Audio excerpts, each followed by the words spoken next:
Assalamualaikum warahmatullahi wabarakatuh. Perkenalkan, nama saya Dewi Harjo, NPM 2032034 dari Program Studi Pendidikan Biologi Fakultas FMIPADI Universitas Negeri Semarang. Di sini saya merupakan perwakilan dari kelompok 8 yang akan mempresentasikan salah satu materi perkembangan peserta didik, yaitu gangguan perkembangan dan perilaku. Di sini saya mengambil tema gangguan perkembangan autisme. Sebelum saya membahas materi yang pertama, saya akan mengenalkan isi materi yang akan saya bahas nantinya.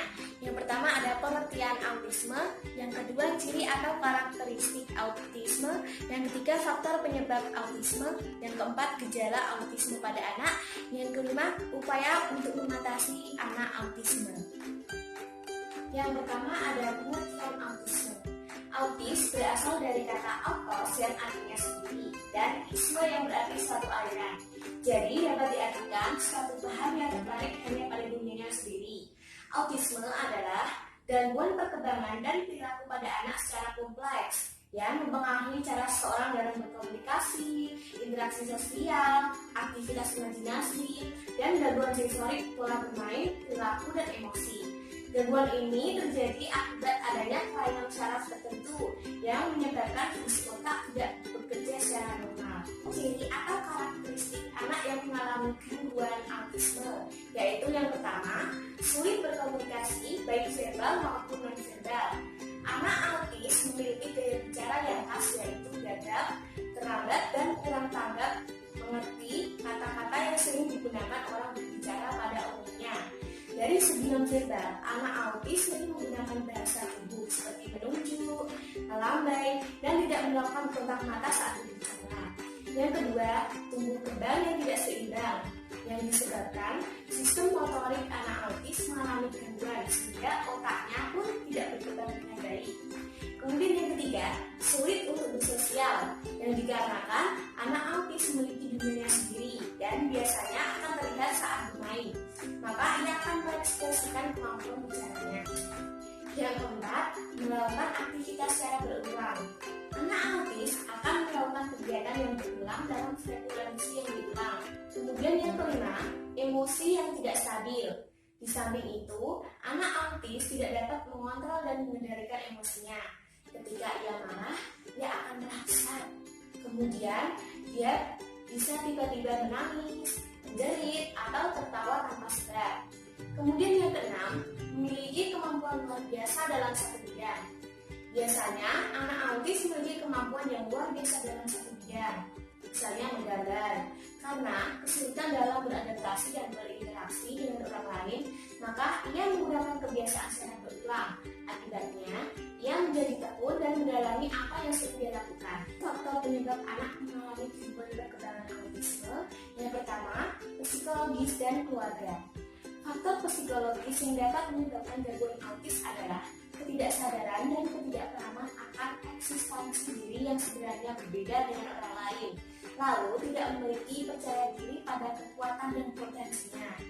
Sikap menarik diri dari situasi sosial, adanya dunia luar yang terlalu sempit, disabilitas kognitif, ketidakmampuan berbahasa, rendahnya konsep diri, dan perilaku yang tidak lazim. Yang kedua, faktor genetik.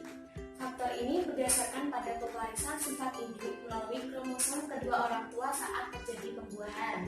Biasanya anak autis lebih banyak ditemukan pada anak laki-laki dibanding anak perempuan. Kemudian yang ketiga, diabetes. Hasil penelitian para ilmuwan yang berafiliasi dengan UC Davis Mind Institute menemukan bahwa penderita diabetes berisiko 2,3 kali lebih besar memiliki anak dengan gangguan perkembangan dibandingkan dengan ibu yang sehat saat mengandung. Kemudian yang keempat, perdarahan selama masa kehamilan.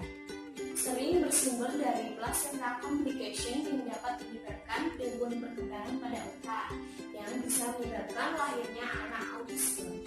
Kemudian yang kelima, usia orang tua saat hamil. Wanita yang hamil pada usia 40 tahun akan memiliki resiko 50% memiliki anak autisme, sebab usia tersebut terlalu tua untuk hamil, yaitu usia 35 ke atas. Sedangkan wanita hamil usia di bawah 20 tahun bisa berakibat kesulitan dalam melahirkan, serta sang bayi bisa keracunan zat-zat anti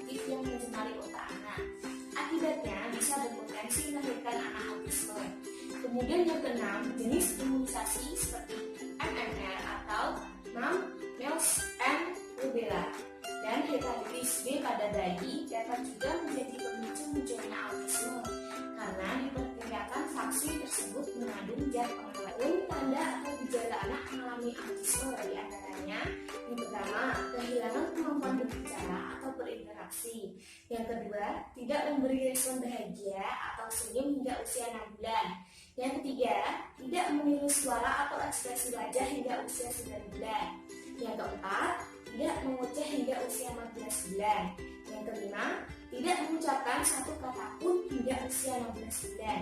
Jadi bayi ini tuh diam terus. Kemudian yang keenam, tertarik dengan objek tertentu dengan intensitas yang tidak normal atau tidak lazim.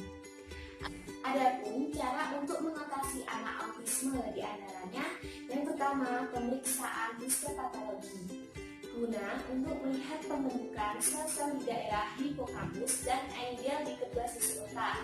Kemudian yang kedua, membiarkan anak memiliki kesempatan meluangkan waktu menyendiri. Yang ketiga, ada terapi bicara dan perilaku.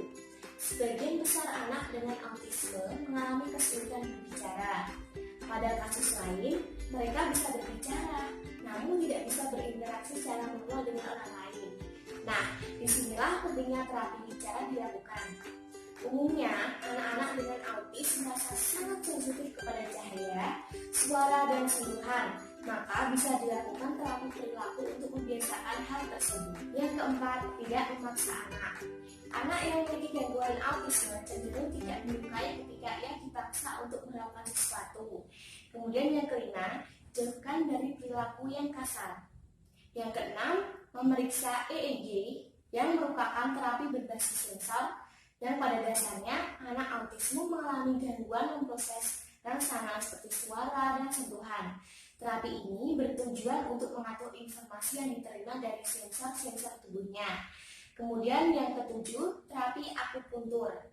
Meskipun terapi ini belum terbukti efektif, akupuntur kadang digunakan sebagai perawat penunjang dalam mengurangi gejala autisme.